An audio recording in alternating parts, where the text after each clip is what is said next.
so excited to be on this podcast. So thank you so much for asking me. My name is Karah Jones. I am the owner of Angel Competition Bikinis. We are the largest creator of competition suits in the world.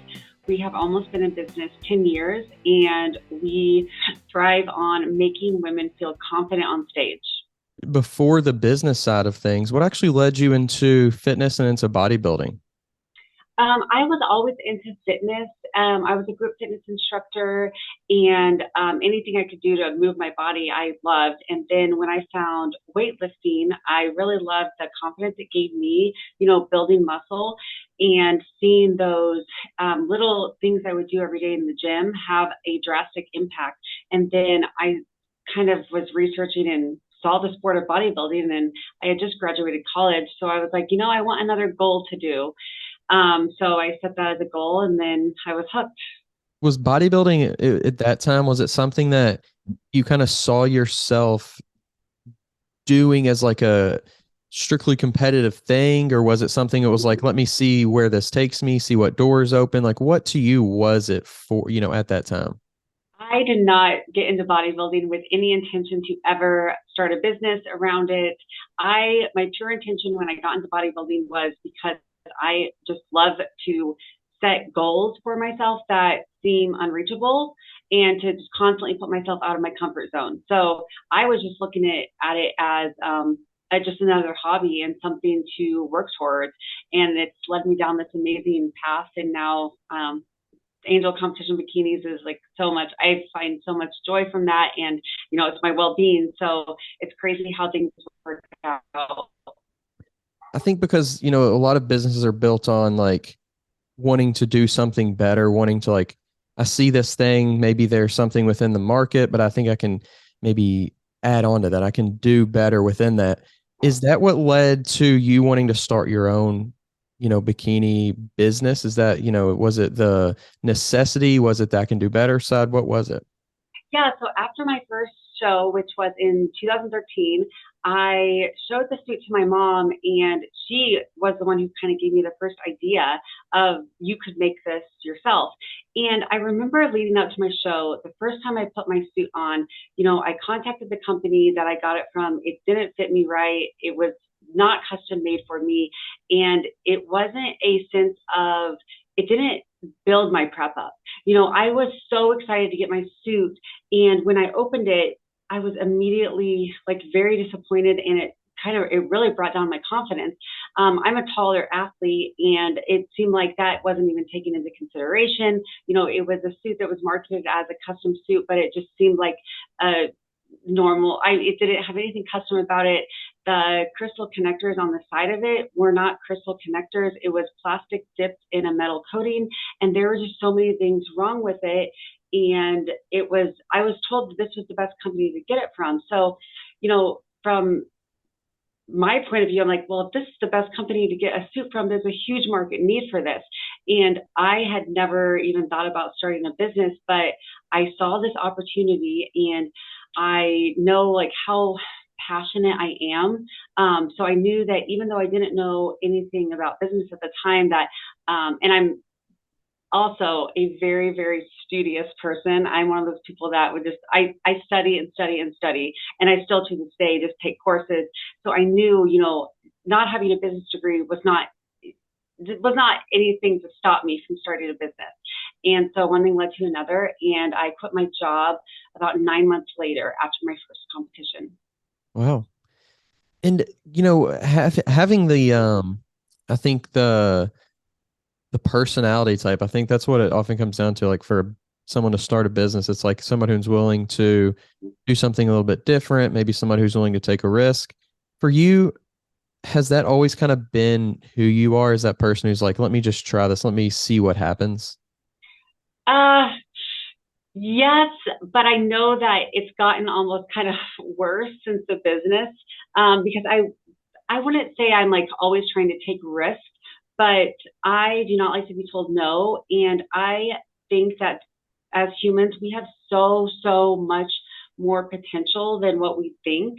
And so I'm always trying to push that boundary. They say 40%, when 40% rule, to me, that means when you think you've done enough, you're only 40% of the way there, like in the gym. And I think about that in life, we can push ourselves so much farther outside of our comfort zone to do anything we want. And I think it's interesting you talk about the gym there, and the same's true within a business. You at first you talked about kind of how you just like to get a little bit better in those small changes. And I think that's true within a business as well. It is the small things, it's the small changes that add up.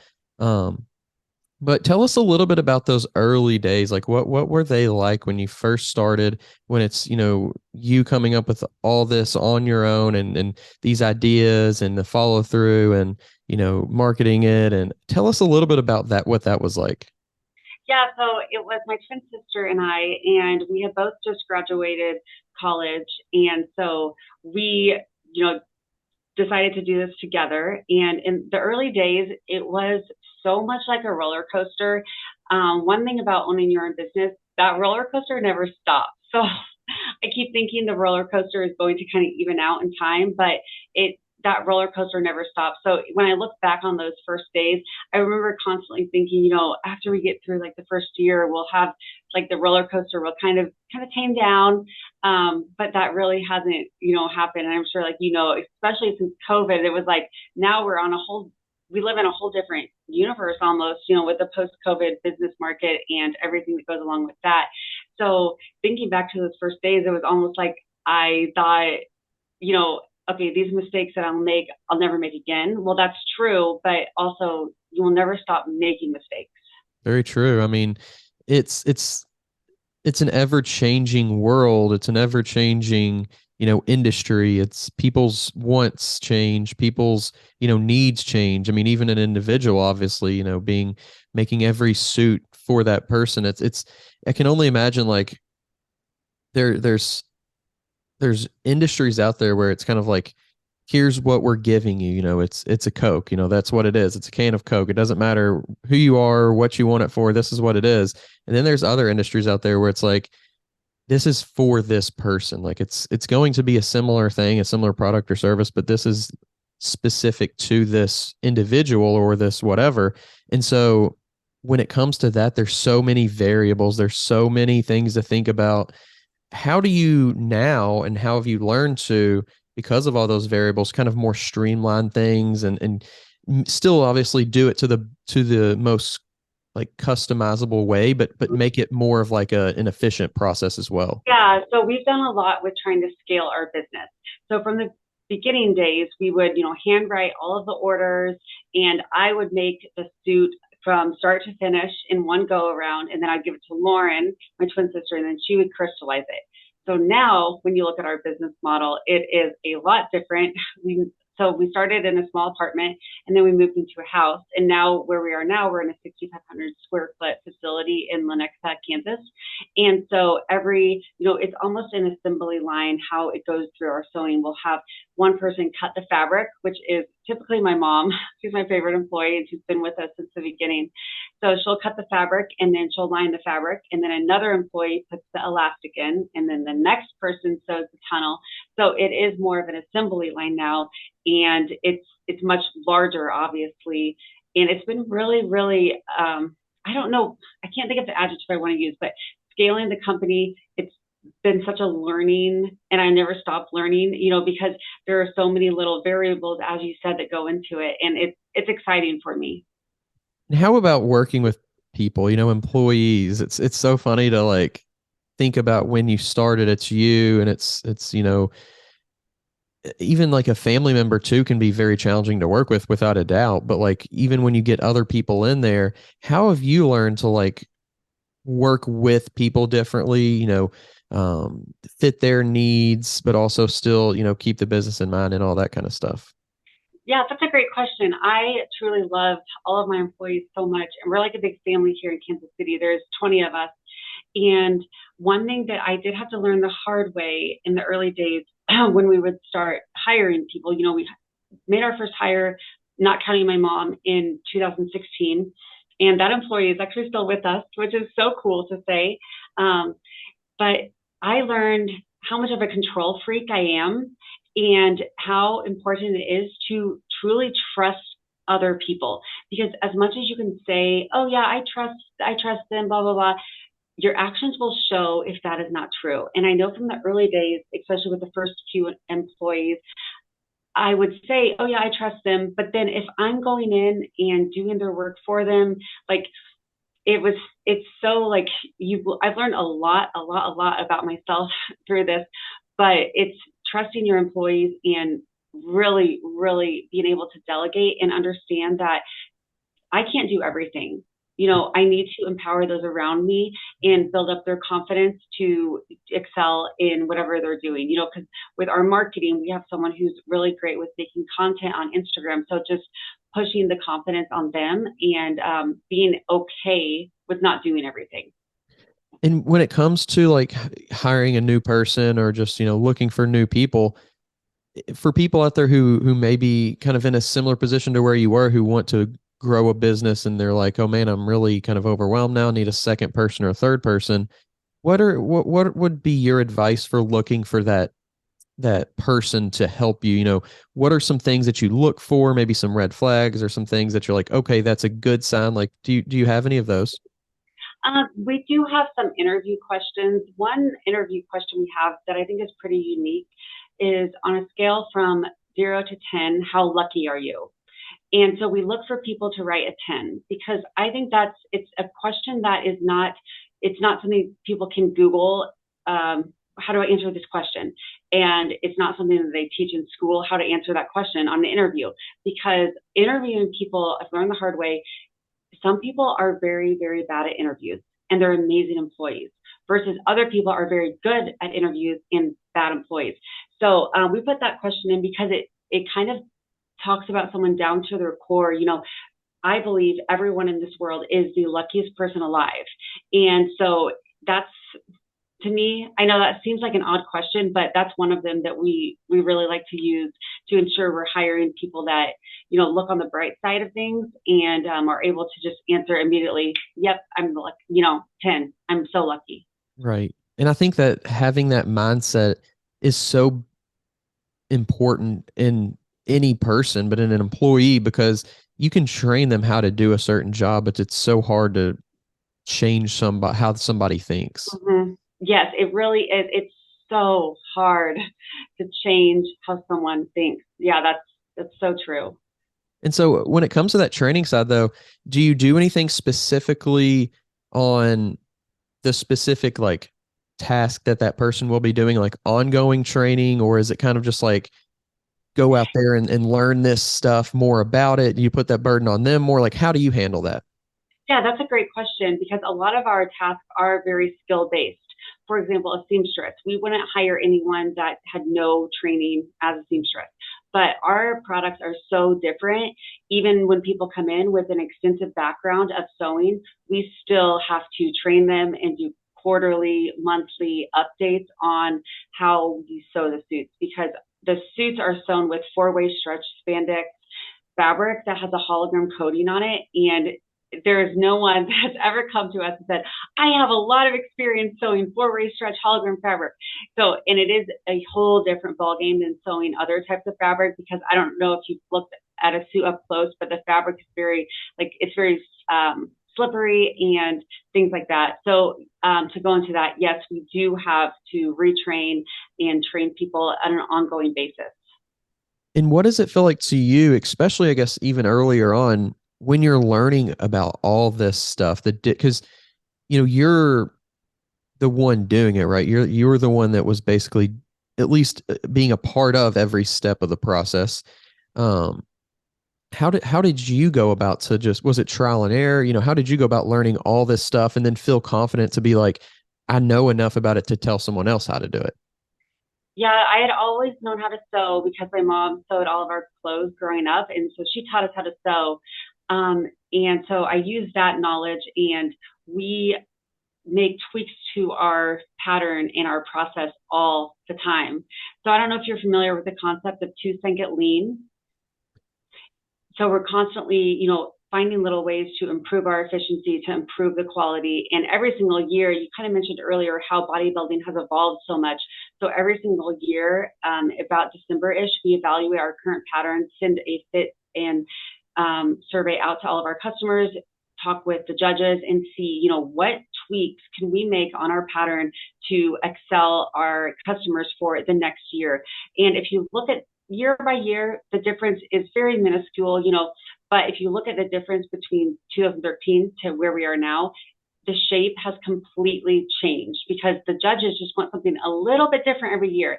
And that's one thing that we will always do. That is our commitment to the customers.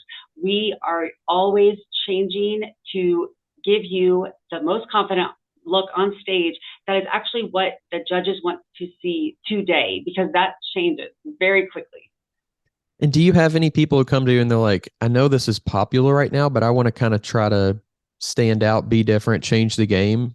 Yeah, we love that. I love when someone's on the phone saying, okay, I want to do something really unique. Let's do this, this, this. I love working with NPC and IFBB athletes, but sometimes they can get really into, I want exactly this suit that this person wore. And sometimes just a red suit with red crystals.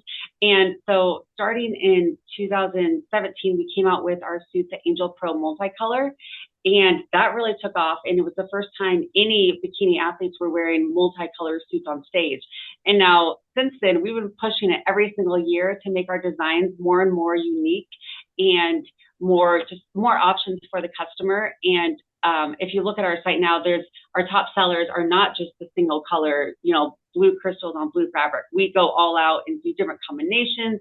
We have a new design that's one of my favorite called the Nova, and it even gives you this 3D look with an ombre effect on it.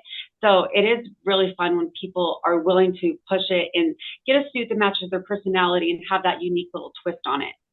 Right. And how much of that creativity comes in-house versus comes from clients who are like, hey, I want this, and then that kind of sparks an idea within the employees and then within you? Yeah, it usually comes from our amazing suit stylists, first off, because they offer one-on-one consultations with all of our customers, and they're doing a Zoom call. And so they can go back and forth and design, their ultimate dream suit over the phone like this. So the customer will say, I really like this. And even we have customers bring a photo of a bird, like a beautiful peacock. And they're like, I want a suit based on this color scheme. And then the suit stylist will take that and do all the design work and then send it over to production. And it just goes like that. And we've done some cool suits. I love it when customers want something unique, like a Mexico flag. We've done a breast cancer awareness suit, a lot of awareness suits, because a lot of our customers do compete for a reason bigger than themselves. And so that's really important for them. Are you looking for a supplement company that can help take your fitness game to the next level? Look no further than All Sport Pharmaceuticals. Their cutting-edge supplements are scientifically formulated to give you the edge you need in the gym and in life. Whether you're looking to build muscle, increase endurance, or boost recovery time, All Sport Pharmaceuticals has you covered. And with a wide range of products designed for people of all levels, you're sure to find the perfect supplement for your needs. So why wait? Give your body the support it deserves with All Sport Pharmaceuticals. Visit their website today to learn more and start achieving your fitness goals. How much is there a pressure at all to constantly have something new, something fresh, or does it feel almost like it just happens? It just happens. I wouldn't say there's ever a pressure to do it. How does the want for suits, if somebody says, okay, I want this, and it's very specialized, it's something unique, something maybe even brand new that you've never done before, is there like a expectation, I guess, for your team to, I guess even for yourself, to provide something that no one else can do and that maybe even you didn't even think you could ever possibly make before? Yeah, I really love going above and beyond for every single customer.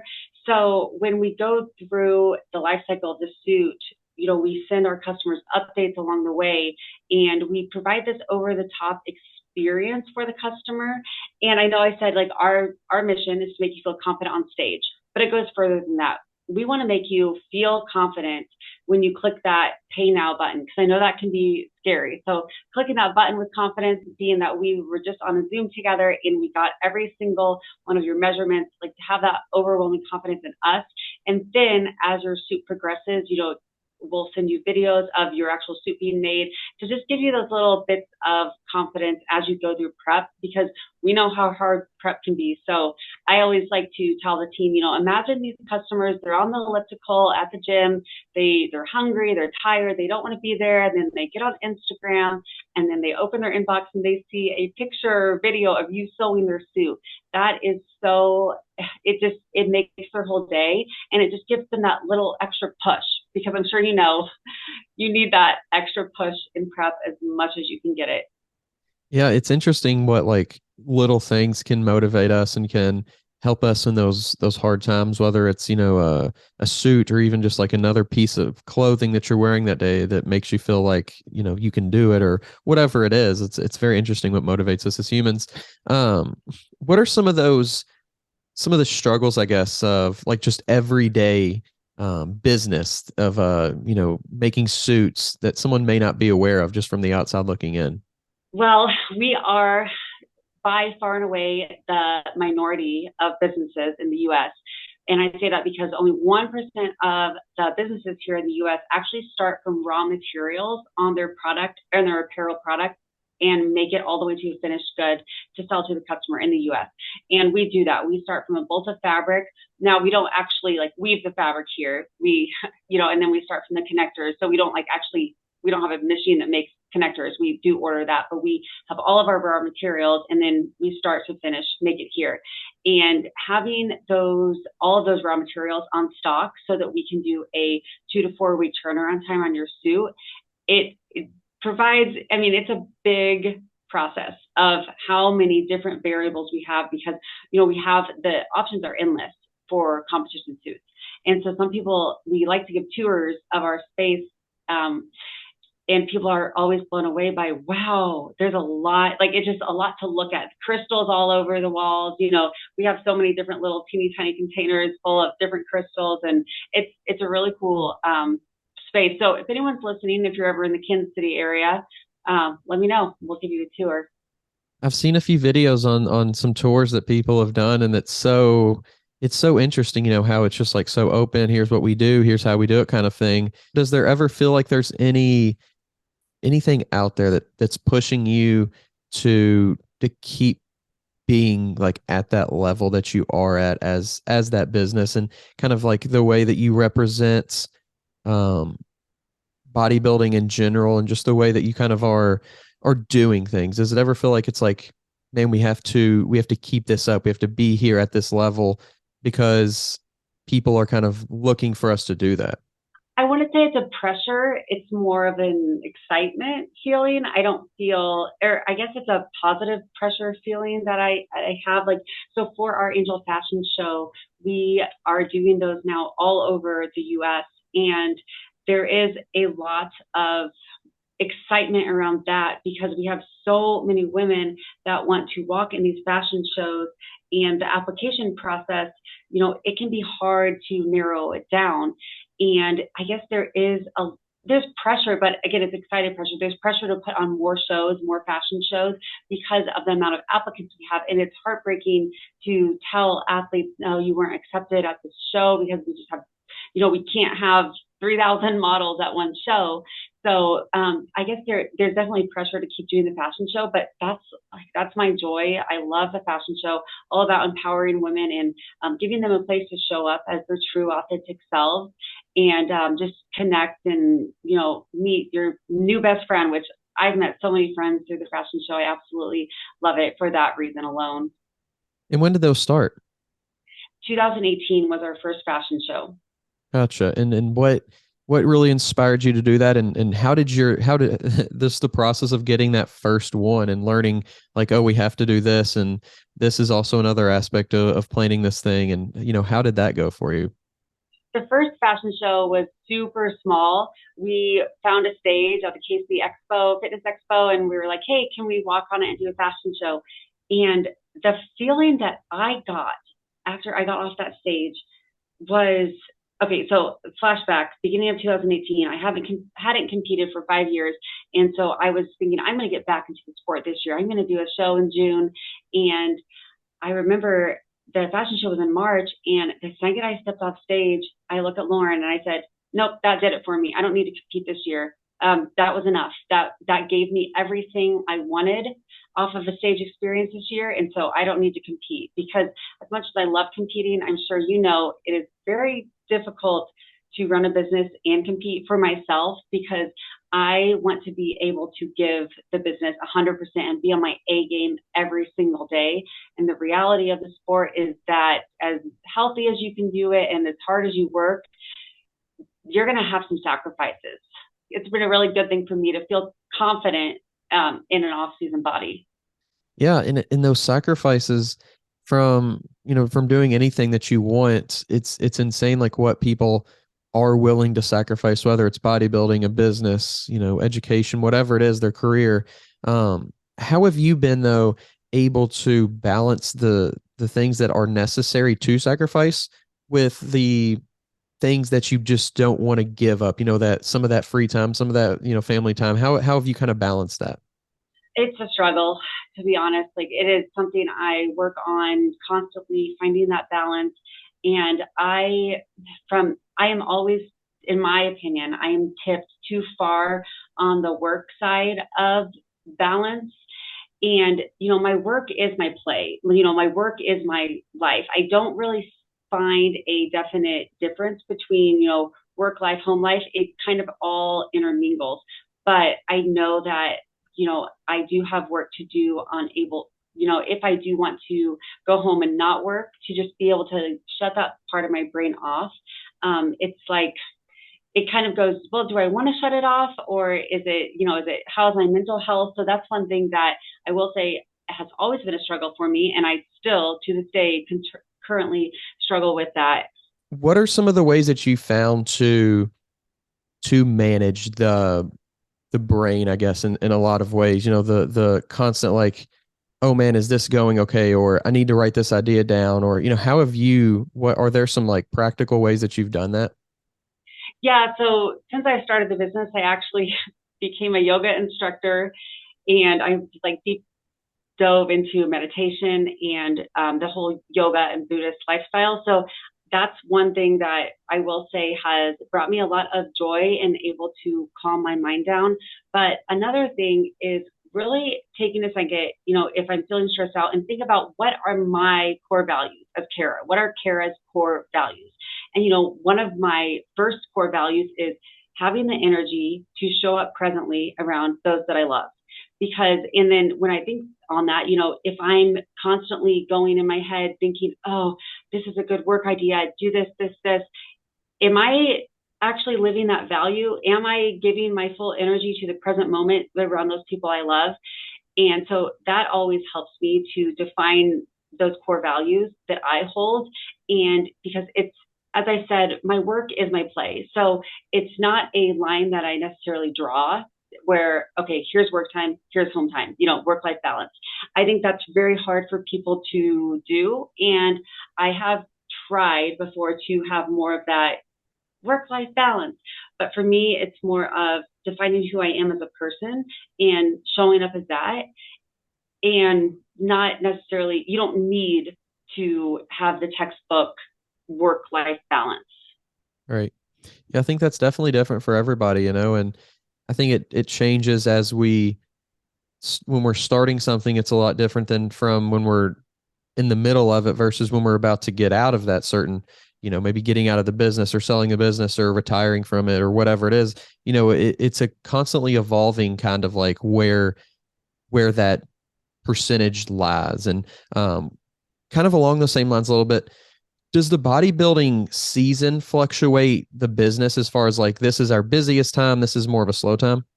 Yes, a little bit. So March is always one of our biggest months, and so is August. People getting ready for that first show of the year, and then nationals at the end of the year. So it does kind of have its waves, and like any business, we have our ebbs and flows.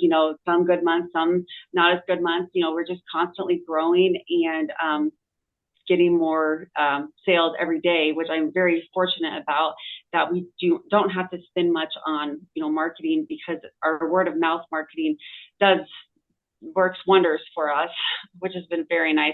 So our sales, they do kind of follow that bodybuilding life cycle, but they do stay pretty steady at the same time. Yeah.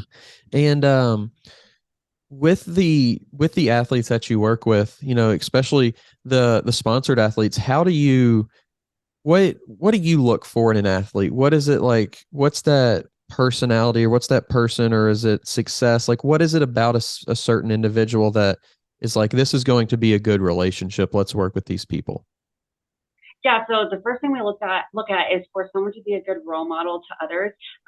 That is so, it sounds so cliche, but it's so important for us that the people that we have as sponsored athletes are actually inspiring and lifting up those around them. They're not the ones using, Photoshop on their photos and being fake online. We like that true, authentic self, because that's what the fashion shows are about. It gives you a place. You don't have to like come to, we have different events around the fashion show, and it's not like, okay, you need to be on, like you need, we want you to be yourself. You show up as yourself. So finding those truly authentic sponsored athletes has been really rewarding for us. And we have some amazing girls that we work with. And the best relationships is when you have a sponsored athlete and they're so grateful for you and you're so grateful for them. And so those are the relationships that we keep. Those people that, I feel like, oh my gosh, I'm so honored to work with, say Ashley Caldwell, for example. And then Ashley's like, oh, I'm so honored to work with Angel Competition Bikinis. What did I do to deserve you? And we're thinking, what did we do to deserve you? So that relationship that you build, that it's a win-win for both people, that is far and away the most amazing type of relationship you can have with a sponsored athlete, because if they don't feel that way, then we're not doing our jobs. And so that's kind of, yeah. And other than just obviously having a great product and delivering a great product and things like that, what are some of the ways that you do keep those relationships, growing and blossoming and things like that? We try to go to as many shows as we can. Budget constraints are obviously like flying to different cities every weekend is not necessarily in the budget. So when we can, we like to go and be there for our athletes, support them, and just make sure they don't need any last minute, like confidence boosting, maybe like a little fix here or there, and anything we can do for our athletes. And we are very big on, sharing the athlete that we're working with on our Instagram and highlighting them and trying to help them build their brand as we build our brand. Right. Looking for a supplement company that's as serious about your fitness goals as you are? All Sport Pharmaceuticals is here to help. Their top-of-the-line supplements are designed to help you get the most out of every workout with ingredients that have been scientifically proven to enhance performance and recovery. Whether you're a seasoned athlete or just starting out on your fitness journey, All Sport Pharmaceuticals has the perfect supplements to help you achieve your goals. Plus, with their commitment to quality and safety, you can trust that you're getting a product that's both effective and reliable. So what are you waiting for? Take your fitness game to the next level with All Sport Pharmaceuticals. Visit the website today to learn more. This podcast is sponsored by Smoking Gun Coffee, a veteran-owned coffee company that strives to give back to those in need. Don't forget to use code TWR10 for a 10% discount at checkout. How, managing that social media aspect and keeping your brand image kind of like where you want it and showing what you want to show, other than just obviously kind of being true to what you do, how do you continue to do that? That is a struggle for me because, like when we're talking about like what's working today on social media, it's probably reels, and it's always like, social media evolves every single day. And so it's not one of my strong suits to be like the person that, oh, I can make all these fun reels and like following along on social media. But we do have a great employee here named Claire, and she is really, really good about social media and making reels for athletes and helping them with that and staying on top of what the current trends of Instagram are. And, that's our main platform. But I know people keep saying, you need to get on TikTok, you need to do this. And so for me, that's not my strong suit of being on social media too much. So we do have, luckily, Claire is very helpful with that. Yeah, definitely having people who kind of know what they're doing in each aspect, and definitely takes a lot of pressure off you and allows you to do kind of what you're good at. I think that's one of the things people struggle with when they get into businesses. They want to control everything. They want to be the person that does everything or looks over everybody's shoulder. Just like you said earlier, you have to be able to trust people. Yeah, in our company mission statement, we have the word self-manage, because for me, that's so important that if you work for Angel Competition Bikinis, you will not have someone, looking over your shoulder managing you. You need to be able to manage yourself first. And so that is where that trust comes in that I was talking about earlier. If we can't trust you to be self-managed, you're not going to thrive here. Yeah, that's it's definitely a very, I think, intuitive way to do things, but for some reason, like so many places, it's the opposite of that. It's backwards. There's people who that's all that, that's all that role is literally just to like make sure that it's being done the exact same way that they would do it every time. And it's hard to grow. It's hard to like put your own stamp on something like that. Yeah, I will say that that's something that we take pride in, is making sure that employees' quality of life at work is as high as possible. And so I've done a lot of research and taken courses, read some books, and the number one thing that employees makes them feel happier at work is the autonomy of how to do a task and when to do a task. So we will tell them, okay, like, or if I'm assigning, a project or a task, I'll say, this is what I would like accomplished, and then they can use their own creativity to get it done. It's not, I don't think it's a great environment to work in where everything is done exactly by the book and by an operations manual. Of course we have an operations manual, but we are always open to change and hearing what employees think, oh, I think it would work better if we did this technique with sewing. We have a very open communication policy here. Whereas, if I always remind my employees, I kind of joke, I'm like, if it worked for all of you guys, we would still be handwriting all of the orders. So please keep, the ideas coming. And, it's this team, we have 20 people that their brains are turning, and they know that if they give us an idea, we aren't just going to let it go in one ear and out the other. Like, we have so many rooms for improvement in our business and so many areas for growth. And one thing I think it's similar to, the bodybuilder mindset. We are always able to get that 1% better every single day. We're never stopping. We're never satisfied. Yes, we're content, but we're never satisfied with where our business is today. And to have that mindset, we need all 20 of us to be open-minded and to have those ideas flowing in. Right. No, yeah. I mean, that's a huge thing. I mean, one brain can't have the potential of 20. So, utilize people's experiences, their uniqueness, their perspectives, their creativity. And I think that's a huge thing when it comes to company culture. But what are some other ways that you grow that culture?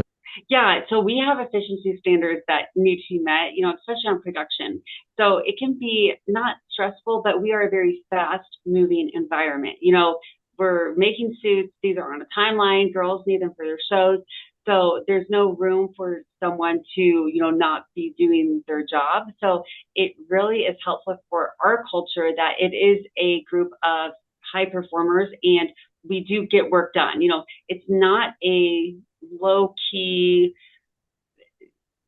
like it's not like a party environment. When you come to work, like, we're all like focused on a mission, and I truly love to just be in my flow, working and getting as much accomplished as I can. Like, that's what brings me joy. And so the employees that we hire, if they do, like, that's what brings them joy. We attract those people that love to get their task accomplished. If there's someone that is just looking for an easy job, answering the phone, then this is not for them. And specifically for 2023, are there any trends? Are there any things that you're seeing people are asking for more of, or in what direction is the style moving towards, do you feel like? The style keeps evolving every single year, and we just recently started making couture line suits, which are similar to competition suits, but they're just more glam. So there's more uniqueness. There's a lot more personality that goes into it.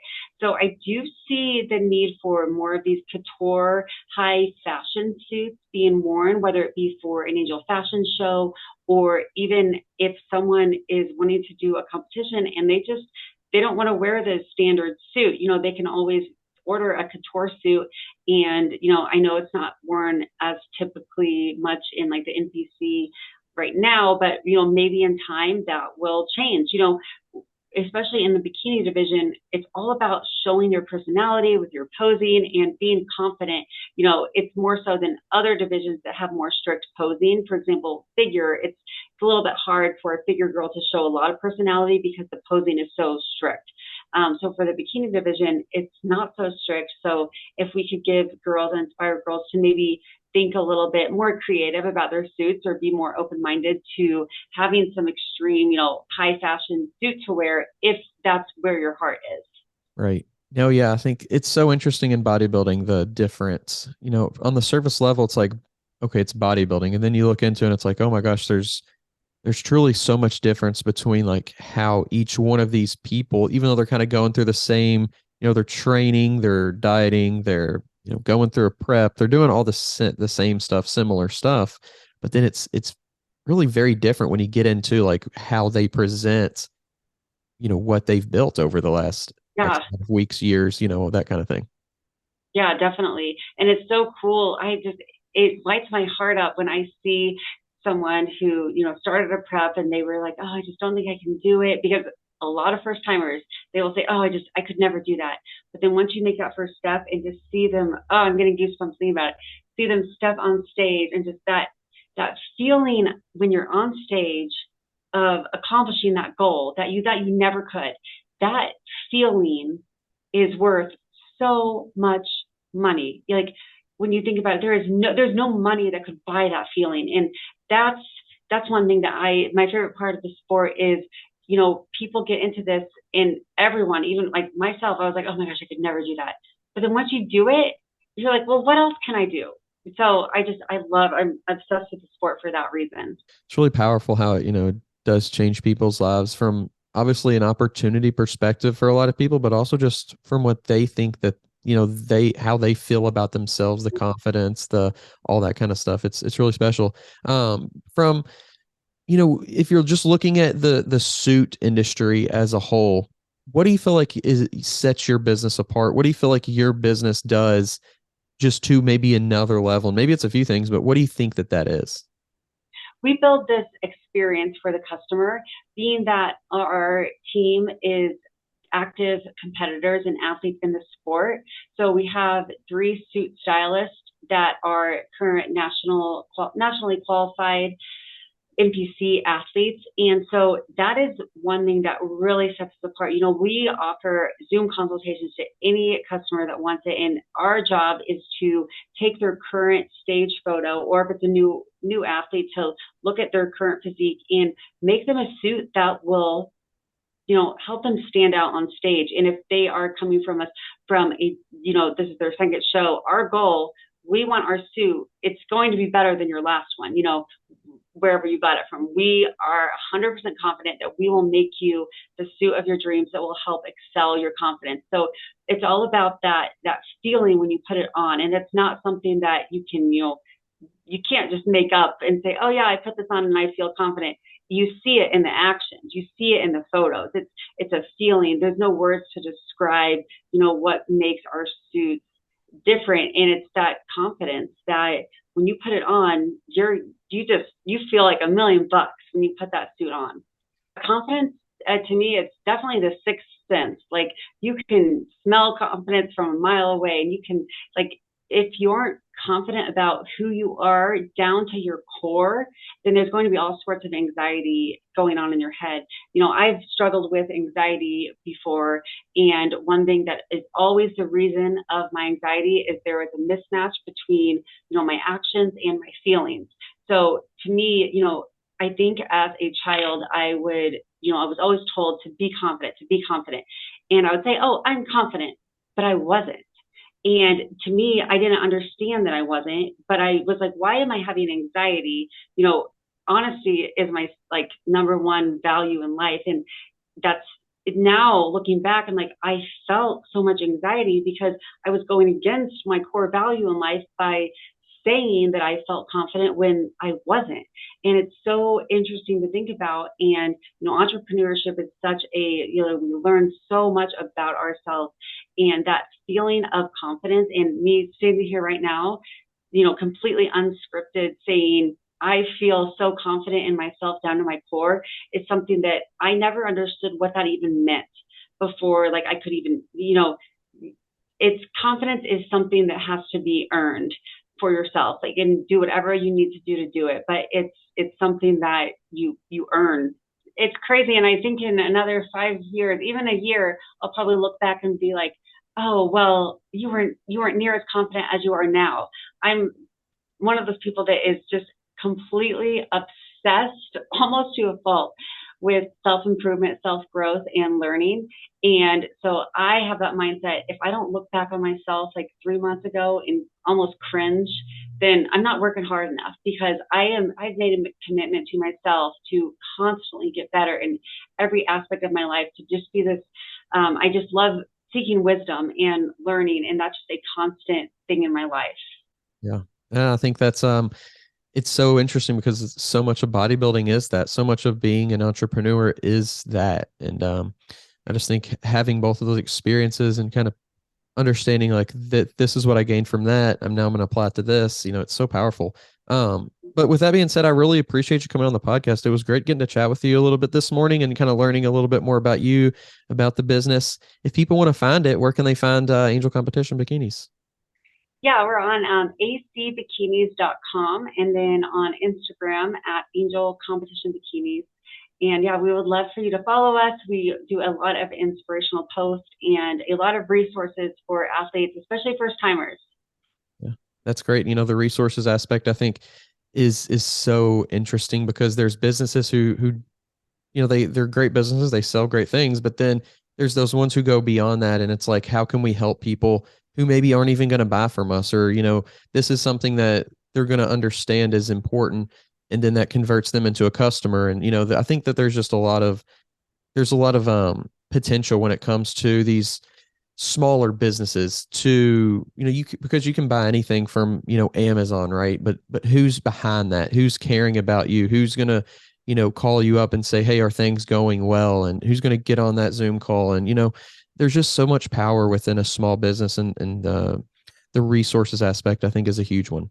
Yeah, I really love that you brought this up, because it's something that I try to put in my own life. When you think about talking the talk and walking the walk, if I say I like supporting women and building them up, but then I'm ordering everything, from China, from like sweatshops or things like that, do I feel proud when I use the products that I buy? And it's not just about clothes, it's about anything.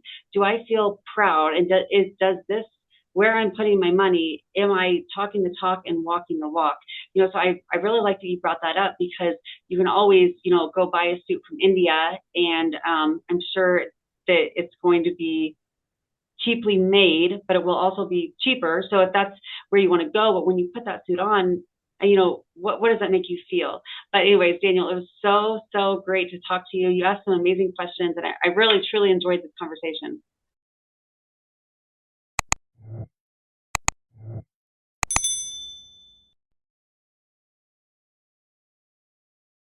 If you're tired of searching for a coach or trainer, somebody who knows what they're talking about and has experience, make sure you go check out the new Coach's Corner on weightroompodcast.com.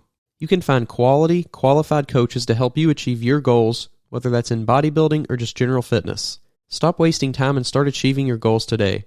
The link to the Coach's Corner is down in the description below.